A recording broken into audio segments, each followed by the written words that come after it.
Nama saya Ayu Agung Sugiantari, saya dari kelompok 8. Di sini kelompok kami akan mempresentasikan tentang hak, etika, dan disiplin karyawan. Ada beberapa kelompok saya, yaitu saya sendiri dan Idewo Ayu Eka Sariningsih, dan Inyoman Ayu Karang Anggreni, dan Putu Ayu Rahayu Yurimas. Yang pertama yang akan saya jelaskan adalah dasar-dasar perilaku adil di dalam tempat kerja. Yang pertama, perlakuan adil di tempat kerja, yaitu kondisi adil dalam lingkungan kerja adalah kondisi di mana pekerja mendapat kesempatan dan perlakuan yang sama dalam melaksanakan pekerjaannya. Manfaatnya adalah yang pertama, peningkatan umpan balik bagi perusahaan karena telah melaksanakan investasi pada semua pekerja atau buruh secara adil. Yang kedua, penurunan angka ketidakhadiran karena adanya kesempatan yang sama pada seluruh pekerja atau buruh di tempat kerja untuk menjadi orang penting di perusahaan melalui persaingan yang adil. Yang ketiga, peningkatan loyalitas moral dan kepuasan kerja pekerja. Baik, selanjutnya adalah alat-alat manajemen SDM untuk mempromosikan etika dan perlakuan adil.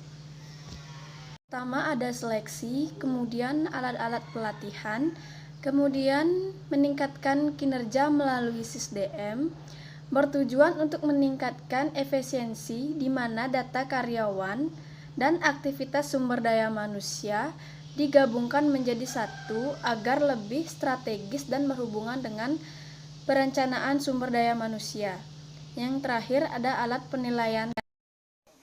Baik, selanjutnya saya akan melanjutkan presentasi dari teman saya, yaitu tentang pengertian etika.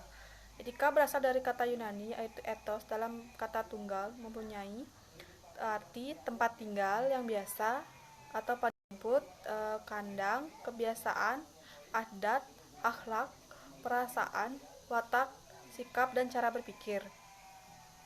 Secara etimologis, etika diartikan berupa nilai-nilai dan norma-norma jadi pegangan manusia atau kelompok dalam mengatur perilakunya.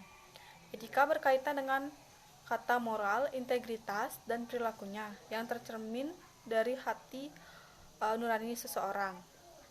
Kemudian ada hak karyawan, adalah suatu yang diperoleh karyawan usai melakukan tugas dan kewajiban yang diberikan perusahaan. Ada 3 hak yang harus diberikan perusahaan kepada pekerja, antara lain yang pertama ada hak dasar, adalah hak yang harus diperoleh seseorang pekerja sebanyak diangkat sebagai karyawan dalam sebuah perusahaan.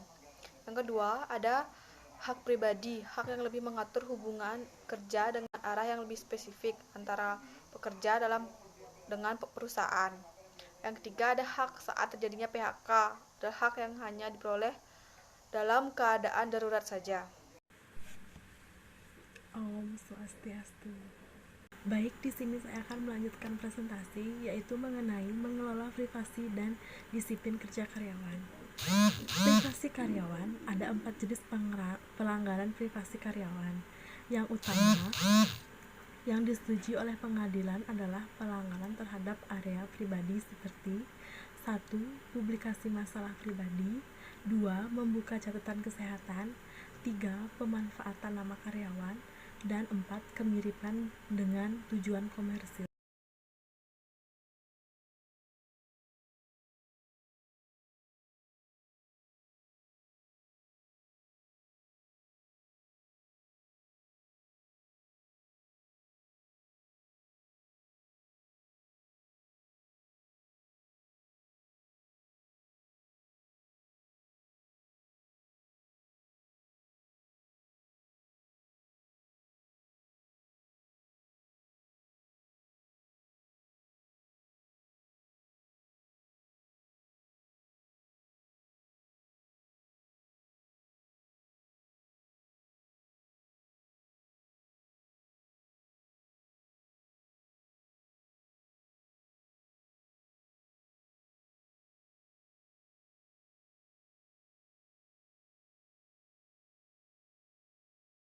Yang selanjutnya ada dasar pemberhentian.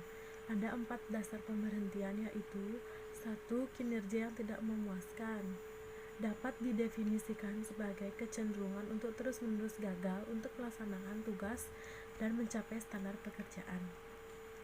Yang lebih spesifik termasuk tidak kehadiran, keterlambatan yang berlebihan, kegagalan terus-menerus untuk mencapai persyaratan pekerjaan, dan sikap yang membahayakan perusahaan dan penyediaan atau rekan kerja.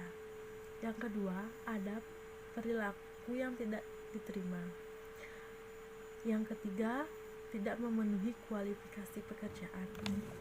Yang keempat, perubahan persyaratan atau eliminasi pekerjaan. Yang selanjutnya ada wawancara kinerja tinggi. Mengukur keamanan adalah hal yang penting saat pemberhentian dilakukan ketika karyawan diberhentikan. Penyediaan yang harus langsung memastikan bahwa semua akses istimewa diputus dan semua identitasnya dihapus.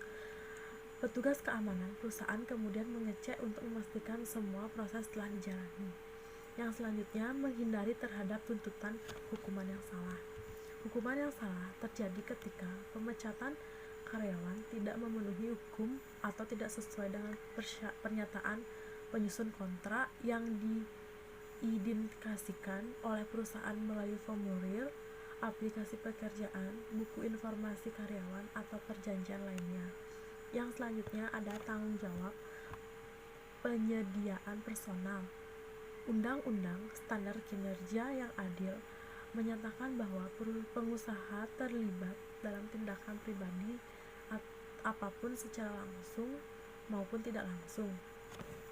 Ada beberapa cara untuk menghindari terciptanya situasi di mana tanggung jawab personal menjadi salah satu masalah, yaitu 1. Mengikuti kebijakan dan prosedur karyawan. 2. Aplikasi yang konsisten. 3. Tidak bertindak secara kemarahan. Dan keempat, memanfaatkan Departemen SDM. Di sini saya akan melanjutkan presentasi dari teman saya, yaitu tentang disiplin karyawan. Tujuan disiplin adalah untuk mendorong karyawan berperilaku hati-hati dalam melakukan pekerjaannya. Berhati-hati didefinisikan sesuai dengan peraturan dan perundang-undangan.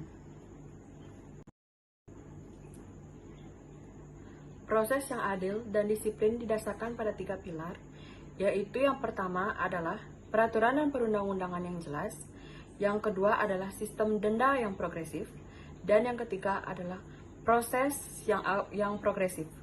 Pertama, peraturan dan perundang-undangan menyelesaikan permasalahan seperti pencurian, perusakan properti perusahaan, mabuk di tempat kerja, dan tidak patuh.